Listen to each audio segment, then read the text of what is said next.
Assalamualaikum warahmatullahi wabarakatuh. Shalom, Om Swastiastu, Namo Buddhaya, dan salam kebajikan. Hai teman-teman, perkenalkan nama saya Lasti Hikmawahyuni yang biasa dipanggil Lasti. Saya dari kampus Institut Kesehatan dan Bisnis Siti Fatimah Mamuju, Prodi S1 Keperawatan, NIM 142202407. Jadi teman-teman, di video kali ini saya akan menjelaskan materi tentang sejarah pendidikan keperawatan.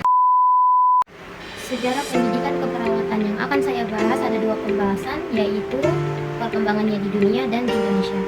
Dan yang akan saya bahas pertama adalah di dunia. Di dunia mencakup pada 4 pembahasan, yaitu 1. Pada zaman purbakala atau masa primitif kultur, 2. Pada masa pertengahan abad ke-6 Masehi, yang ketiga pada awal permulaan abad ke-16, dan yang keempat pada pertengahan abad ke-18 sampai dengan abad ke-19. Yang pertama, pada zaman purbakala atau masa primitif kultur, yang dimana manusia atau masyarakat pada masa itu mempercayai bahwa segala hal yang ada di muka bumi ini mempunyai kekuatan spiritual atau kekuatan mistis, yang dimana kepercayaannya mereka itu mengacu kepada kepercayaannya ke roh-roh. Kedua, pada pertengahan abad ke-6 Masehi, yang dimana pada masa itu keperawatan mulai berkembang pesat di benua Asia, tepatnya di Asia Barat Daya di Timur Tengah, seiring dengan perkembangannya agama Islam pada saat itu. Dan pada masa itu juga ditemukan personal hygiene atau kebersihan meliputi diri, makanan, udara, air, dan juga lingkungan. Dan di sini juga ditemukan tokoh keperawatan Islam dari Arab, yaitu bernama Ruqaidah ataupun Rafidah bin Sa'ad. Yang ketiga, pada abad ke-16 Masehi, yang dimana pada masa itu terjadilah peperangan yang sangat besar, yang dimana mengakibatkan rumah-rumah ibadah yang biasanya menampung orang-orang sakit atau melayani orang-orang yang sakit banyak yang ditutup dan juga rusak akibat peperangan. Di sini juga perawat dibayar dengan sangat rendah karena ekonomi yang menurun akibat peperangan. Di sini juga banyak korban yang berjatuhan akibat peperangan dan juga pelayanan kesehatan yang menurun. Namun, sisi positif pada permulaan abad ke-16 ini adalah banyak orang-orang yang ingin menjadi relawan keperawatan yang lahir dari istri-istri para tentara yang mengikuti perang, dan mereka merangkap menjadi perawat, dan mereka menggunakan kotak P3K untuk menopang orang-orang yang sedang sakit atau terluka.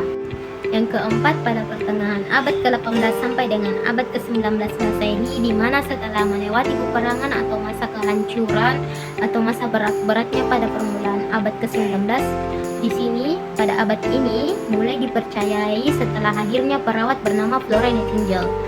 Florence Nightingale lahir pada tahun 1820 Masehi. Beliau terlahir dari keluarga yang kaya raya, keluarga terhormat, dan juga keluarga yang berpendidikan. Florence Nightingale tumbuh dan berkembang di Inggris, dan beliau mengikuti pelatihan atau sekolah keperawatan pada usia 31 tahun. Berikutnya kita akan membahas 4 sejarah keperawatan yang ada di Indonesia, yaitu 1. Pada masa kuno, 2. Pada masa penjajahan Inggris, 3. Pada masa penjajahan Belanda, dan 4. pada masa kemerdekaan NKRI.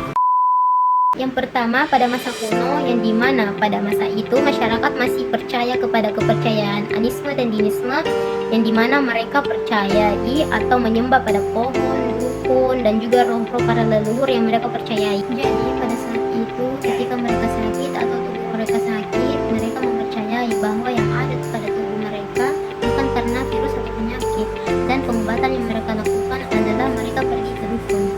Yang kedua, pada masa penjajahan Inggris VOC 1811 yang dipimpin oleh Raffles, yang dimana beliau pada masa itu mulai memperhatikan keperawatan atau kesehatan masyarakat Indonesia atau penduduk pribumi, mulai dari memperhatikan keperawatan orang-orang di jalanan, di tahanan, dan juga mulai melakukan penjajahan. Yang ketiga, pada masa penjajahan Belanda, yang dimana masyarakat Indonesia pada saat itu mulai membaik kesehatannya, mulai melaju sangat pesat daripada pada masa penjajahan Inggris. Jika pada saat penjajahan Inggris pemerintahnya hanya memperhatikan kesehatan masyarakat saja, namun pada saat penjajahan Belanda, pemerintahan Belanda mulai memberikan pelatihan ataupun pengetahuan mengenai keperawatan dan juga kesehatan. Dan pada masa itu mulai didirikannya rumah sakit diantaranya RSCM, Rumah Sakit Cipto Mangunkusumo, Rumah Sakit Bromius di Bandung, dan Rumah Sakit Elizabeth di Semarang. Dan pada saat penjajahan Belanda mulailah didirikannya sekolah keperawatan untuk mencetak perawat profesional sesuai ahli dan bidangnya. Nah, dan yang terakhir pada masa kemerdekaan NKRI.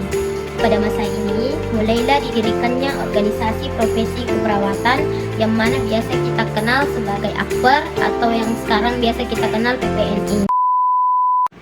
Nah, mungkin sampai situ materi yang saya pelajari tentang sejarah pendidikan keperawatan yang ada di dunia dan di Indonesia. Apabila ada kesalahan kata, kesalahan informasi, tolong dimaafkan ya. Wabillahi taufiq wal hidayah. Wassalamualaikum warahmatullahi wabarakatuh.